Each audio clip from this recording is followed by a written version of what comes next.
and I've no doubt that he will do again tonight. There he is leading the English out. Jérôme Guisset is the French captain. You've mentioned Bobby Goulding, Le Gaffer, Le Bobby, Monsieur Goulding. I mean, we're all scratching our heads and wondering what on earth he will bring to this French side, aren't we? Well, he'll bring a lot of passion. He knows that he's got to go there. He's been putting a lot of structures in place behind the scenes for the French side. Jérôme Guisset saying that he's very happy with the fact that Bobby's in charge. Let's face it as well, we've got Tony Smith, who's an Australian, in charge of the English side. That might be one of the reasons why they've gone to Paris. They've got the sports minister there, Bernard Laporte, formerly the French rugby union coach, and we just saw a glimpse of him there in the crowd. So maybe it attracts government funding and helps the profile of French rugby league, which does struggle and suffer at times, you know, to fight against the other sports that it competes with. No doubt about that at all, Phil, and I know exactly what you're saying, but with Catalan Dragons going so well with Toulouse in the championship, you just have to wonder about the wisdom of taking it to France. Anyway, it doesn't matter where it is, it's a green field, as you can see, there's posters either side, and after the national anthems, because this is an international occasion, we'll hear from Steve-O, Barry McDermott and Bill Arthur. It is a big night for the players on both sides. The young players brought into Tony Smith's team, and for the likes of Jérôme Guisset, the multi-capped French captain, winning his 29th cap for his country here this evening in a very muggy Paris, it has to be said.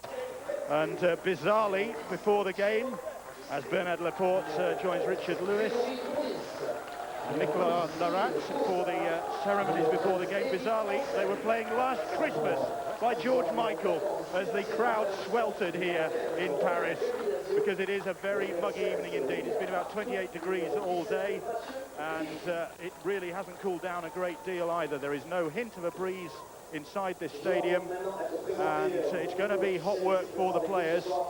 And I think in retrospect, England will be very grateful that they had a day off yesterday, because it was equally hot last night. There were all the shenanigans over whether they would be able to train, as Bernard Laporte and Nicolas Larat meet the England team.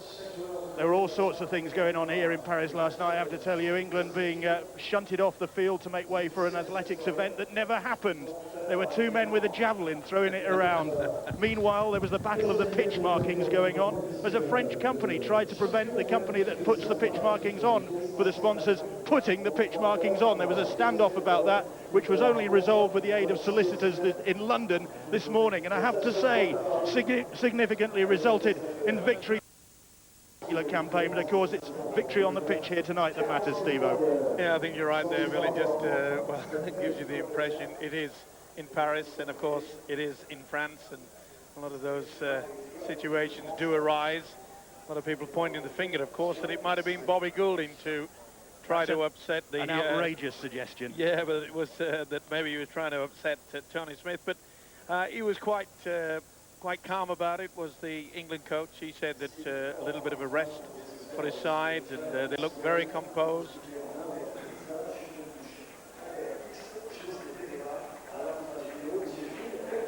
So the meeting and greeting is over. So now we will have the two national anthems, and it'll be interesting to see whether Le Gaffer has mastered the words to the Marseillaise. He's saying yesterday that he's going to give it a go. We'll see.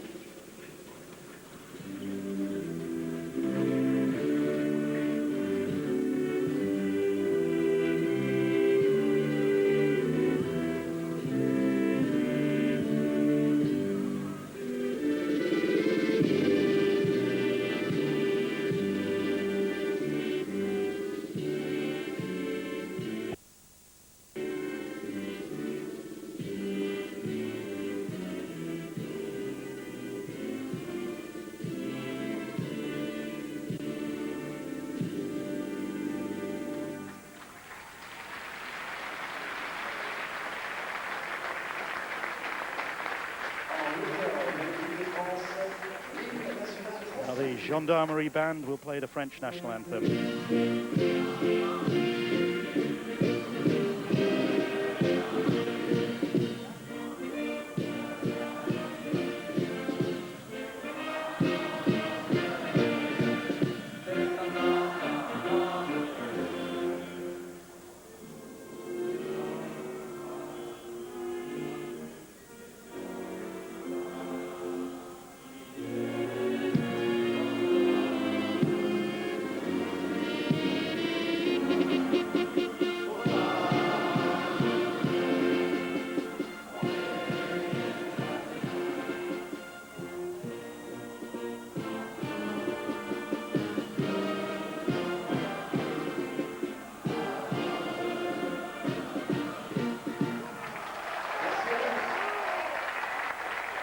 crowd here at Stade de Jean-Bouin, it has to be said. It looked early on as though it was going to be pretty thin on the ground, and it's still obviously a way to go in this 12,000 capacity ground, but the supporters still coming in as the lineups are confirmed.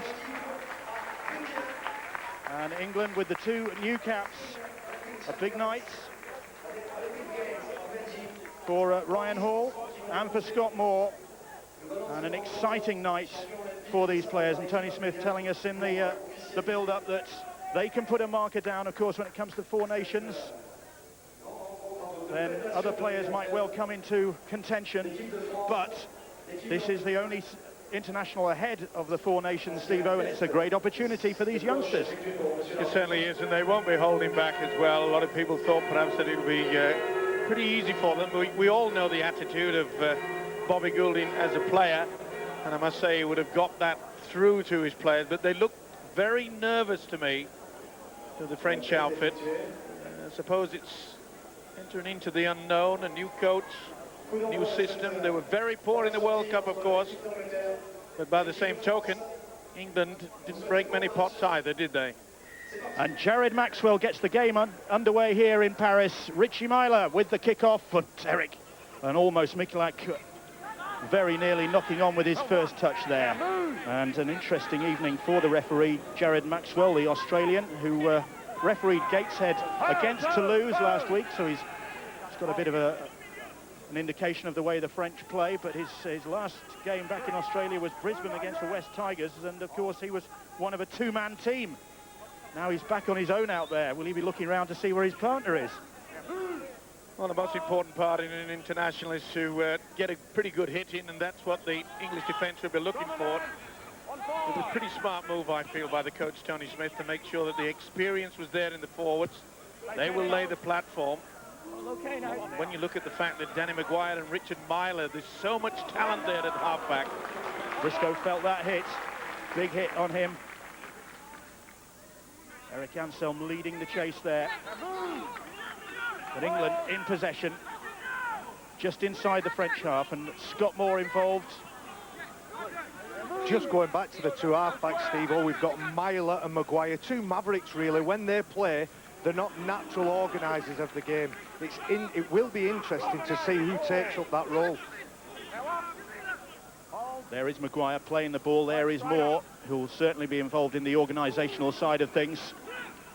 The French putting in some strong defence early on here, as you'd expect from a side motivated by Bobby Goulding. They'll certainly have been given a rousing last-minute speech on the last tackle, and Maguire hoists that one. Bakary underneath it. That'll be the turnover. Well taken in the air there, but I must say they were very, very quick to get through to it.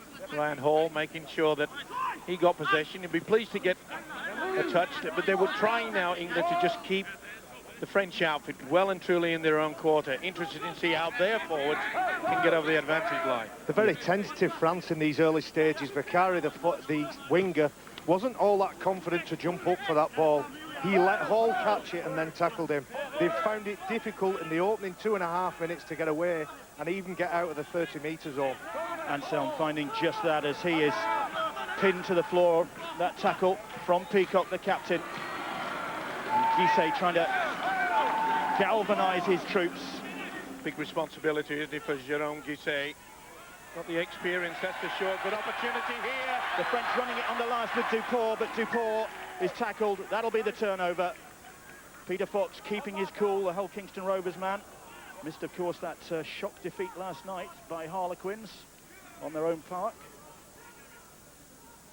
Pretty solid defence as well. Peter Fox just made sure that he kept himself right in front. But not a bad effort by the French, keeping the ball out wide. That's the power. That's the power England have got. Jamie Peacock with a good body angle then over the advantage line and gains another 10 metres for his side. And Gareth Hock gained some ground and almost got the ball away to Atkins, but the pass just wouldn't stick. And you think who's missing from this French side, though, when it comes to this big forward battle? It's key figures, isn't it? Ferriol, Fakir, Elima.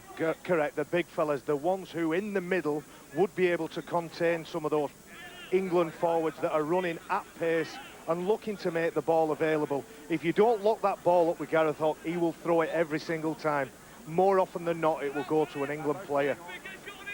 It's quite obvious they want to try to keep the ball alive. It just went forward there from Hock. Is Jean-Philippe Bale, one of the Catalan Dragons in this French side. There should be more though, but for the injuries that we've just been talking about. But Bobby Goulding saying you just have to play the cards you're dealt. And he's been dealt, well, a hand that includes players and Carcassonne. Well, I think it would be rather foolish for Bobby to try to get his French outfit to go down the middle. I really can't see them making any headway about when you look at the likes of Morley and Peacock, Hock, Westwood, Burgess, pretty strong. And the chances out wide. It's a young, experienced three-quarter line that Tony Smith has selected for England. The kick, Briscoe made that his. Ryan Hall was coming for it and just wondering. Briscoe said, that's mine, let me sort this out, son. The 26-year-old Rovers fullback did just that. There's Ryan Atkins. His Wakefield side victors already this evening. Moore now, and Morley. Winning his 9th England cap to go with his 30 Great Britain caps, Adrian Morley. So he has really got a great mixture of experience and youthful enthusiasm out there. That ball went backwards, said the referee, and then Briscoe was taken high. Says the referee Maxwell. He was rocked back by that tackle. I think that was more of a grab, that, to be fair. Briscoe's got good pace. Oh, the mistake by Frederick Vackery, and he's not going to get away with that. Well, that spells danger, doesn't it? Tony Smith is too experienced to realise that when you get a nervous winger, and Vackery certainly looked nervous on that occasion. They were peppering the right winger throughout this. More of a grab, but it certainly looked high. Waved away by Maxwell. Muniz was the culprit. I can see later on in this half, specifically, that left end edge of England's being targeted. The Vackery, the winger, that's the second kick he has failed to deal with. Well, going down that side, almost went without the ball, Gareth Hock, but gets it away to Morley, and Morley just cantering through the French defence there. Huge gap opened up for the Warrington Wolves skipper. Gets to his feet to play the ball. Moore pops the pass up for Burgess on the charge. Moore, Myler. Here's Westwood, and Westwood on one leg, still going. Tackled by Jean-Philippe Bale. Moore, service for Myler. Myler's little grubber kick through, and in the end, Constant Villegas just couldn't afford to hang around as Maguire closed in. Neat option, gave himself plenty of room. This is what he's become famous for, as Richard Myler this year in Super League. It was a well-weighted. I think everybody expecting the kick to that England left-hand corner we've talked about, just right behind the post. Very clever. Peacock running the ball back towards this French defence. French crowd pretty quiet here so far, as England dominate early on but don't have points on the board yet, but they will now. And Atkins over for the first try of the night, and the indications that there might be, well, more of that to come down that side, just as Barry pointed out a moment ago.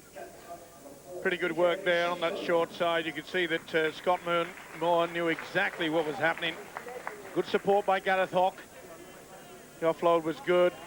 He just rolled the ball across his chest as he stepped, and that's a pretty good effort from England. We're pleased with that. You could see there that the scrum half, Mikel Mercier, he was targeted there, and Hock just skimmed through. Good combination. Nice work on that short blind side. And Salford's Richie Myler, the youngest in this England squad, pops the conversion over, and satisfactory starts for this English team. Quick move, quick hands, good thinking by Scott Moore. And it was the man for the moment, is the man that scored the try, but I've been so impressed with the way that Gareth Hock has been utilised. He's running just out wide in the centres there, and it was so effective, that delayed pass shoved through the centre.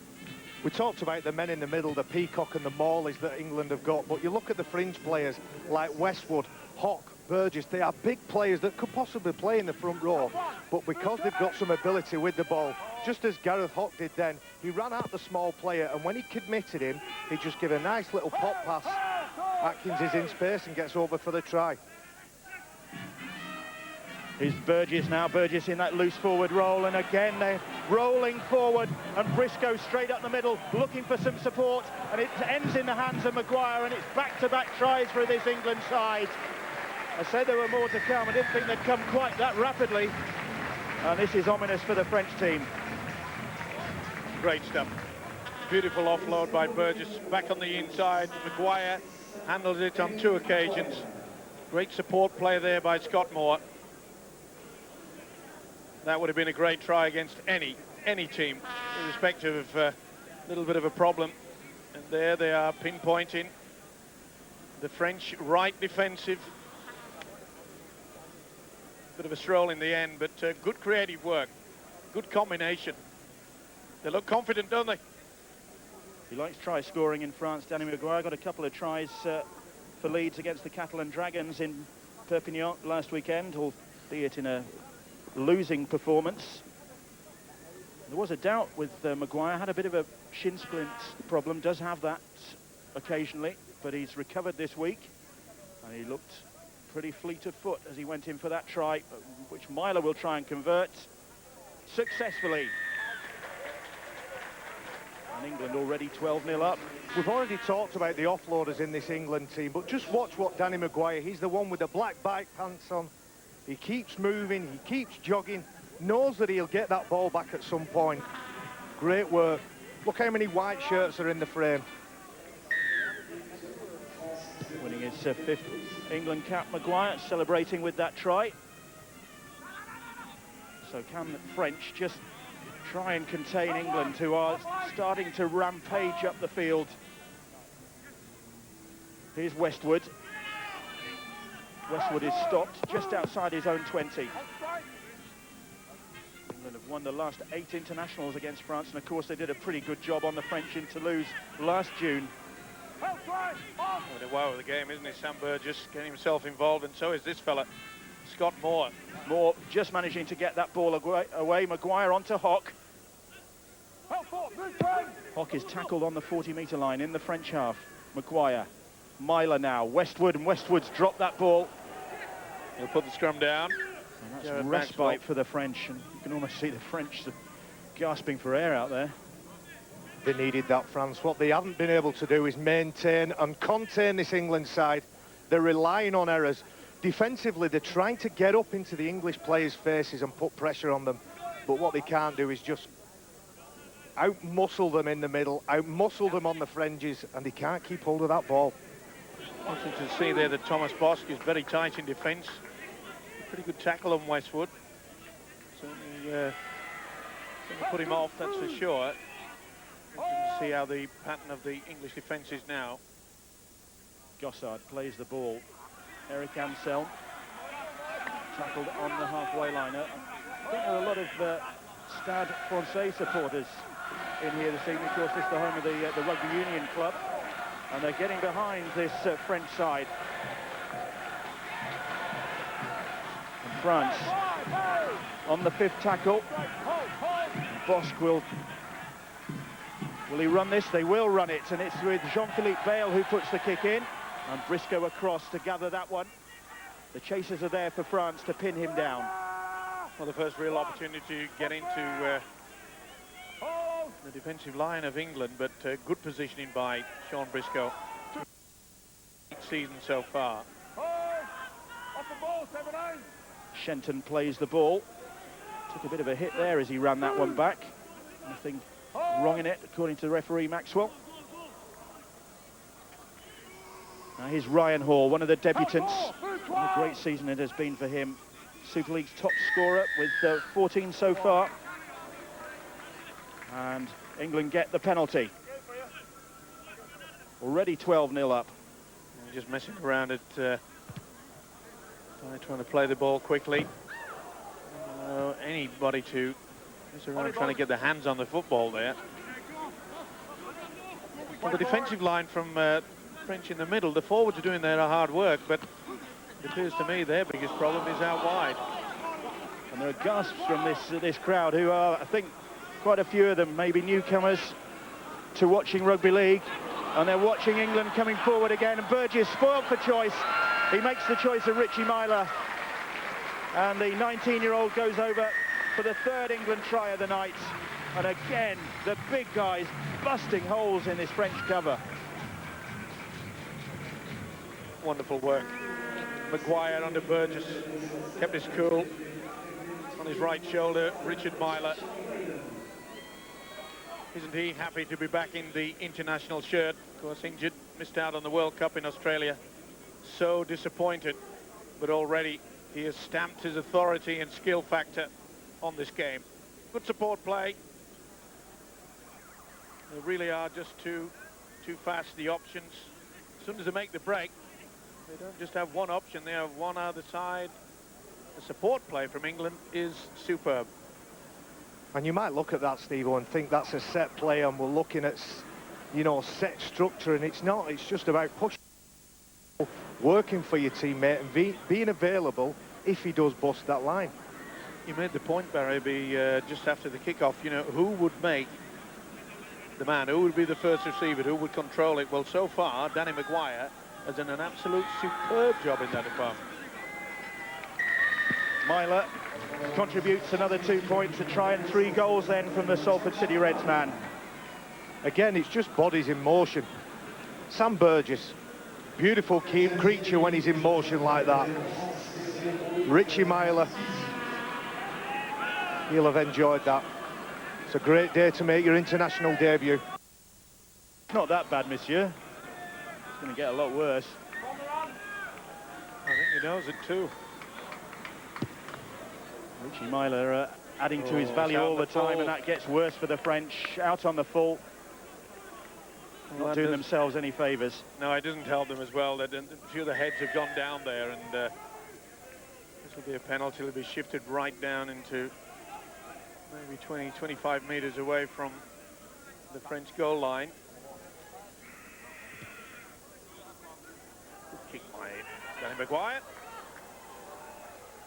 So France on the back foot again as Ben Westwood drives it at them. More defending to do for Jérôme Guisset and his team. Guisset in with that tackle. So was Matthew Griffey. Here comes Scott Moore. Moore. Peacock on his shoulder. Round the corner from Peacock, and Myler gets a second try. Back-to-back tries from Richie Myler. I think he's going to feast on this French defence, if that's what you can call it. Well, they can't allow the acting half-back to be able to run like that. Straight onto Peacock. Peacock round the man.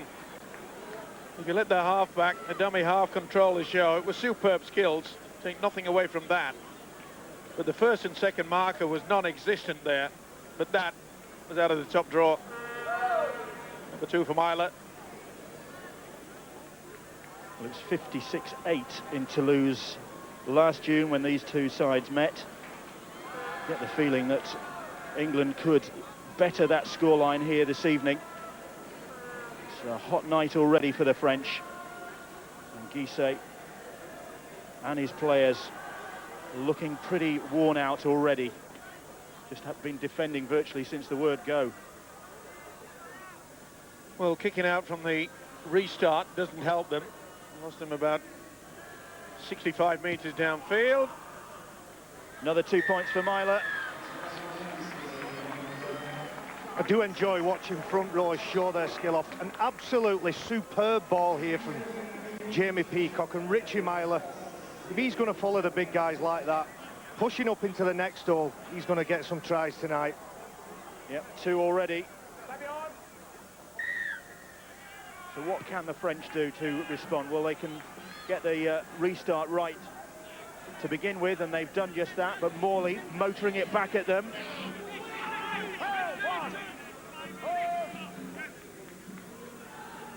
And here come the English again. With Westwood. With Hoff. It is who's tackled. Hoff plays the ball. Burgess. The French supporters again trying to...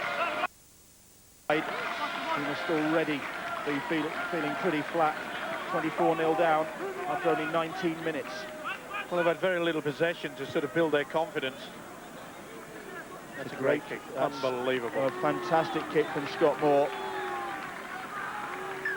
Well, Tony Smith has made it quite clear that this is an opportunity for all the players to grab a chance for the Four Nations, and when you've got a player of this calibre producing skills like that, he's doing his chances a lot of good. Scott Moore, of course, on a season-long loan for the Giants from St Helens.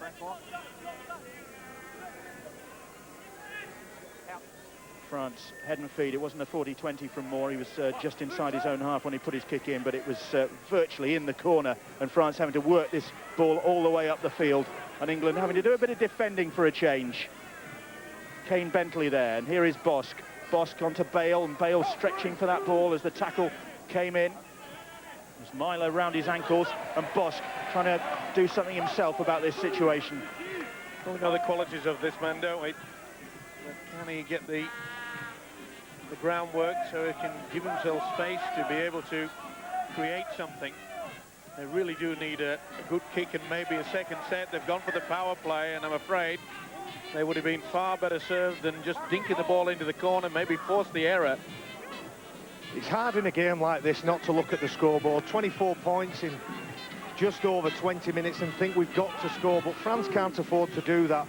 Bobby Goulding's in a rebuilding process, and you look at where they're struggling. It's in the middle. Put Fakir, put Elmer, put Ferriol in that pack, and they're going to do a better job. So the players that are coming in, it will give those players experience. We've talked about the young players that are coming in for England. France are doing the same.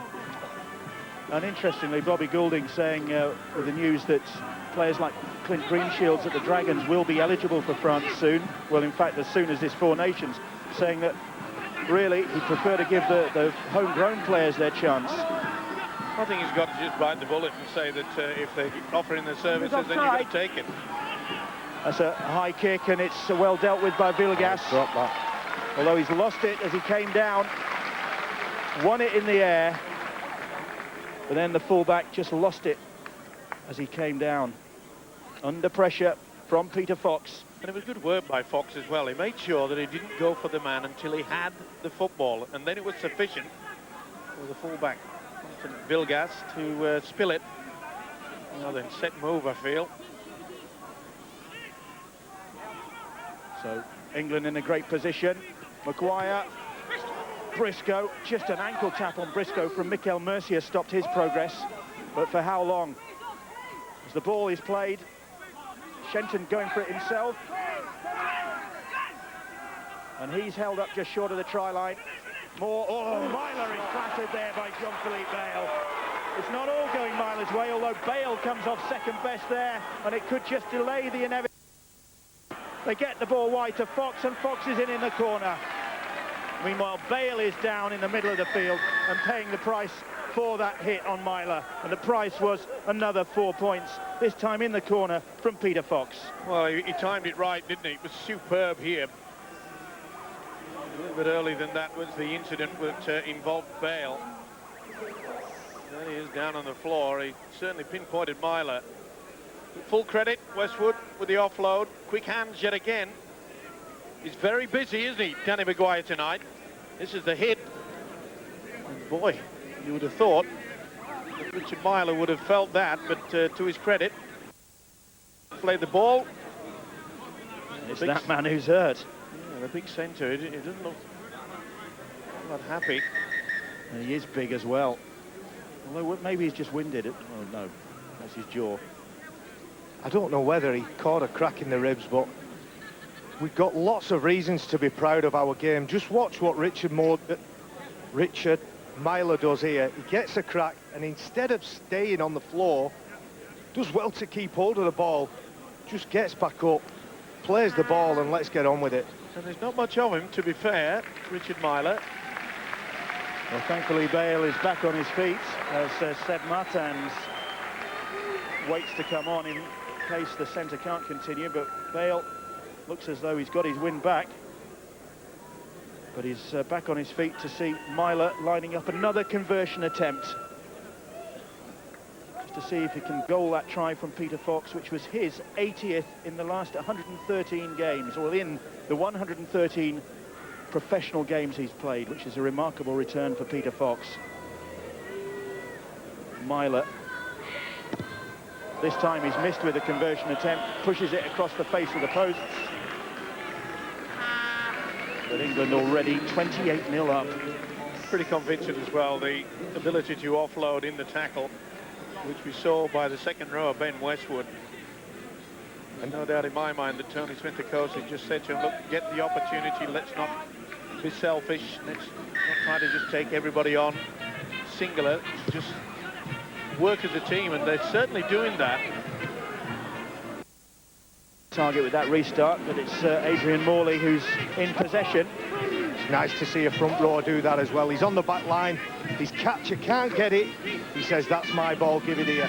And it's the one-on-one collisions that I think France are losing out. When it comes to one-on-one tackle, they can't hold the England player. He breaks that tackle, he either offloads or gets a quick play of the ball.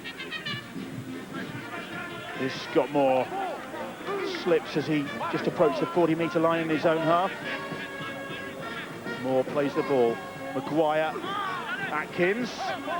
That's the 5th tackle. France managing to contain England so far in this set of 6, and the kick from Maguire into the corner. Back goes Vincent Dupont, and oh, the flag late. Oh, says the crowd as the flag goes up late from Jose Pereira, the touch judge on this near side. Oh, he's right. Yeah, it would have been far better to have allowed that ball to bounce in, but take nothing away from Danny Maguire. He's running the show. He's enjoying it immensely. We were wondering, weren't we, what sort of talent would the Maguire-Myler combination produce? Well, it's been effective.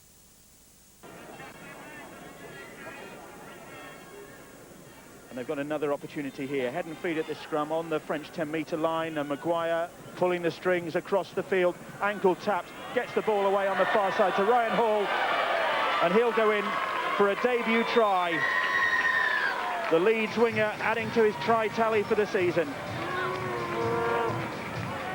Well, it's a Maguire show, isn't it? Step in and out, not the best defence. It's a big problem for Bobby Gould in the French coach.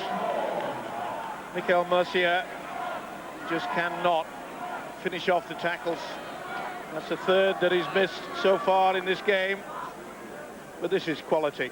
Dummy back on the inside. Good work there by Atkins. Dummy runner. Are you going to stop this fella? No.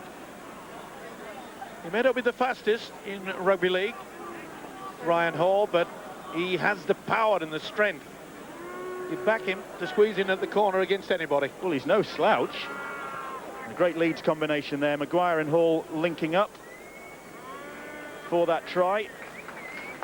And Myler couldn't get much closer to that touchline, in fact, with his conversion attempt. Way out wide. Just checking on Danny Maguire there. I wonder if this shin splints problem has gone away completely. Pitch is getting harder. Presumably it's a problem that gets a bit tougher with situations like that. That conversion missed by Myler.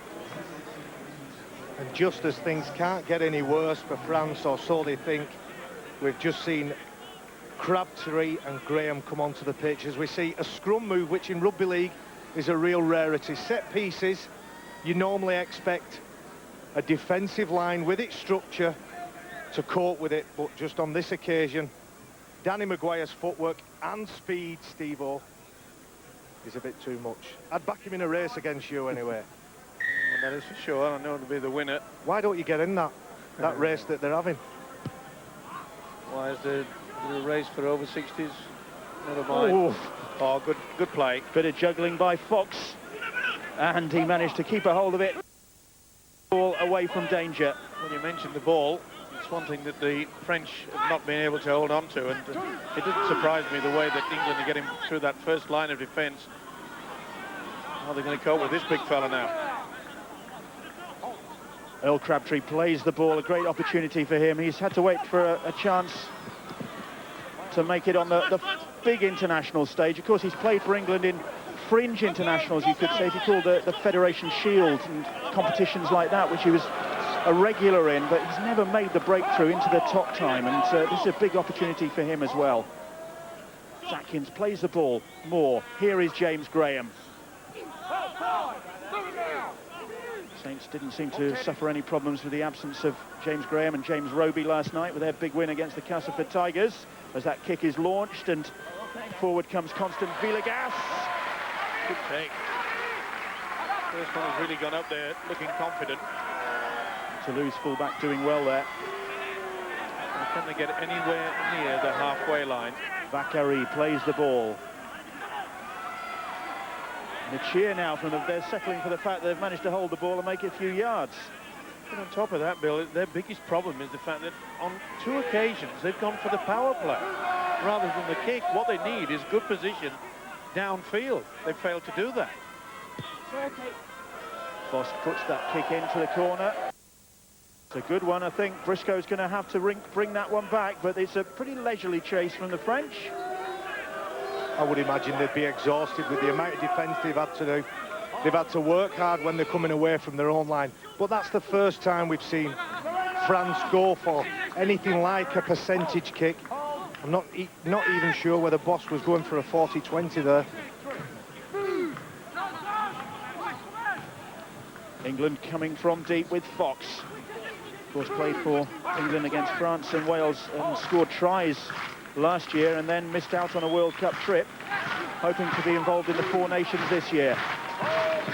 James Graham, number 14 for England, a very different type of front row. We've seen 2 very direct players. James Graham will with the ball in 2 hands and pop it to his teammate. There's a difference between the 2 sides as well. The kick and chase, look at that. Barely 8 metres forward. Very eager.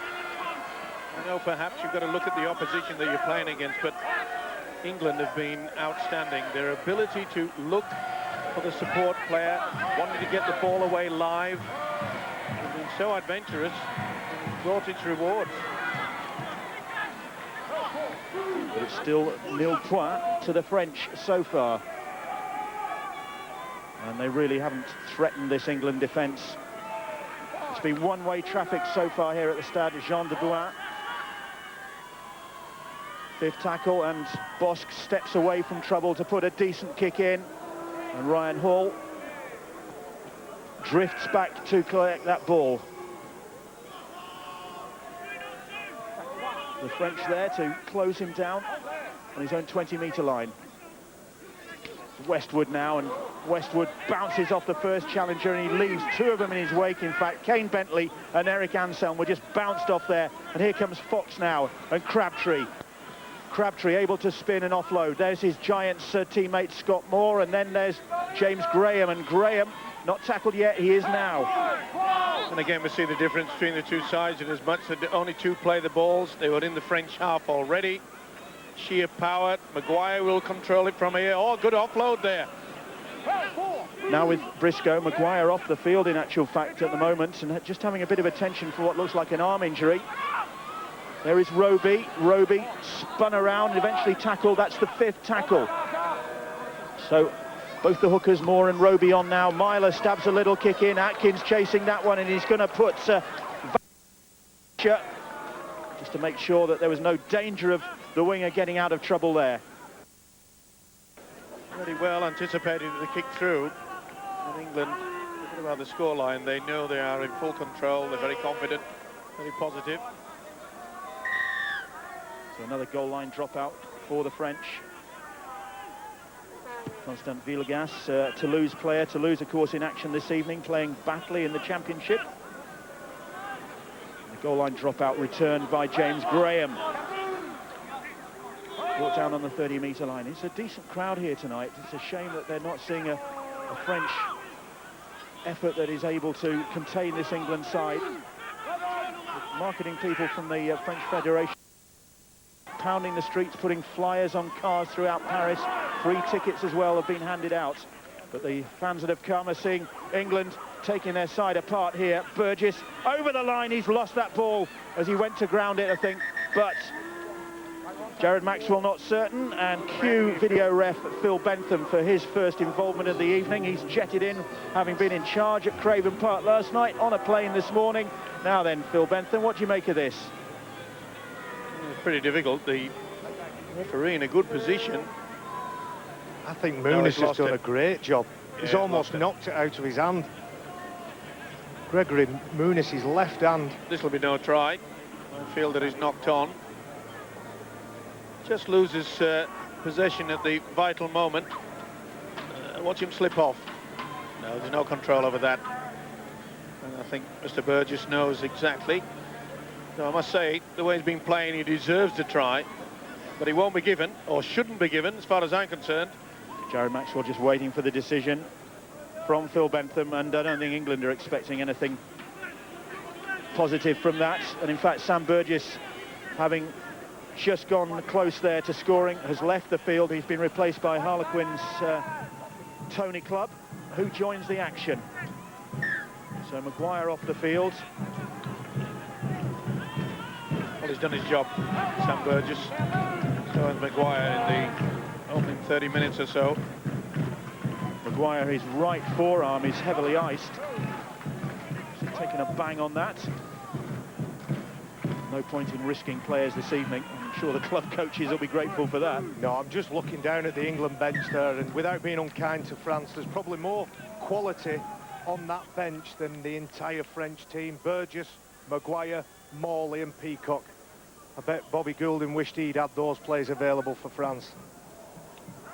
It was always going to be a problem for Bobby as he realised the task against a very talented England side. We mentioned earlier, Bill, in regards to the fact that Tony Smith went for a very youthful-looking three-quarter line, but they've seemed to gel well. And they've benefited from those big forwards in the middle. Plenty of power, plenty of pace, making that ball available. Of course, it's going to be a different kettle of fish when it comes to the Four Nations, with and New Zealand involved. October not so far away now for these sides in that tournament. And Tony Smith building for that, hoping to banish the memories of the World Cup. And Briscoe hoping to add his name to the scorers. And he will. Just how cool was that? Briscoe, although, again, the referee not certain about that. It's going to the video ref. Well, I don't think that the full-back, the ball-carrying arm, is a nice dummy. Nice step two. I don't think it brushes the floor, so therefore it's play on. We'll see better from this one. Ooh, hard to see whether he touches. If he touches it, then it'll be classified as a double movement. But nice in and out, nice step. Goes the dummy. And when you get a convincing scoreline, I don't think it touches. I think this will be given. Another well-worked move. See how the dummy runner comes through. You can see it's attracted Thomas Boss. They're going to be in all sorts of trouble when you could see Vincent Deport. He came out of the line and well taken. Is he looking at obstruction here? Well, I can't see any. I don't think there's really any. Is it John Philippe Bale, number 3? It's With Bale West- that's with Westwood, who is it? collides? I'm not sure. They certainly made contact. Talking about making contact, can Jared Maxwell make contact with Phil Bentham? Yeah, well, John certainly made contact, so he's going to make a decision there. Phil Bentham. Still waiting for the decision. Sean Briscoe still waiting to see whether he's added to his England try tally. He got 2 against Wales last October in that 74-0 win. Has he got 1 against the French? Still waiting for the answer. So is he. And the try is awarded. All doubts resolved about that. Increases the England scoreline. Pretty dejected French players there. Yeah, nice balance. That's what he's been doing all season as well, but it was always going to be a problem when the fact that one of your centres, Bale, was involved midfield. And you saw Vincent Dupont, the winger, he came out of the line. It's not the best defensive effort so far. Myler is back on target. England are on target for a mighty score here. 38-0 up they are. And the St George's flags are flying. And you can see a Brazilian flag as well away on the far side, so it is a multinational crowd. 38-0 England lead. Very interesting that Scott Moore played at first receiver. He played at pivot, he passed it on to Richie Myler, allowing him that second pass freedom again. You assume Roby's gone into hooker. And Crabtree, a gasp from the crowd, and he's left Eric Anselm in tatters. Anselm, at the bottom of your picture there, is just staggering his way back into the line. He didn't know where he is, did he? It was a great run. Whoa, wonderful pass. Here they come again. Again, the options are open, and the ball will reach Briscoe, and Briscoe will get back-to-back tries, and there's no doubt about that one. No hesitation this time from the referee, and England rolling forward again. Briscoe, just like Myler before him, rapid back-to-back tries. Tremendous work there. You can see there, Scott Moore had worn, gone out wide, and quick hands. And ever so eager, the support play. Beautiful flick, wasn't it? Oh, Gareth Hockey's so talented. He does have his days when things go wrong, but not tonight. And neither has it been for this fella, Sean Briscoe. Good talent, they're eager. Started with that mighty run from Earl Crabtree, and as a result of that, Eric Anselm is just currently being led from the field, looking pretty dazed. And Myler with surely another 2 points here to add to his tally. Well, that's a big advantage, Bill, is the fact that, you know, you get Earl Crabtree, such a big unit. He can be devastating. And it left the French, of course, with really only 12 fit men at the moment that Briscoe was going in for the try. Smiles from Richie Myler. It's all going right for England tonight. It's all going horribly wrong for Jérôme Guisset's side. Earl Crabtree took it in from the kick-off, and his powerful charge meant that the ruck was rolling. It was Scott Moore again, just a little bit wider. I think he was second receiver that time. He gave the glory pass. He gave the money shot. Graham, ambitious ball out wide from James Graham to Ryan Hall, and he's motoring down that sideline. Vackery trying to keep pace. Ball in field to Myler. Myler to Hockey, and he can't take the pass, and he's furious with himself. He cannot believe it. And he knows it. But what about the fend there from Ryan Hall? Showed good speed as well. Great composure. Same from Richard Myler. And Gareth Hockey in complete frustration. Can't believe it. Really whips the fingers off the fullback, Vilgas. Little grin. You can afford that when you're 44 points in front. I mean, can we see anything from this French outfit? I think most people on this side where we're commentating from got a bit of a stiff neck because it's been all turned to your right, hasn't it? It's like watching, well, it hasn't been like watching tennis. No, it goes the other way from time to time. It would be a bad game of tennis, that. It would, wouldn't it? Tennis against the wall. Just happened to be just along the road from the Roland Garros Stadium, where Roger Federer was performing his heroics just a few weeks ago, and which was the venue for a very glitzy pre-match gathering featuring lots of local business people who come to support this game. Now the scoreline of 44-0 will not be pleasant reading for an old friend of mine, Jacques Jourdain, who's just had a triple heart bypass. Hope everything's fine by him. Evidently he's recovering slowly but surely. But he won't be impressed with this performance. But take nothing away from England. They've created some very good tries indeed. Here's Crabtree again. The French trying to get a grip on him, and Crabtree somehow got that ball away. And instead of a hooter here, we have the chimes, and ask not for whom the bell tolls, France, because at half-time, it's France 0, England 44. Well, they're having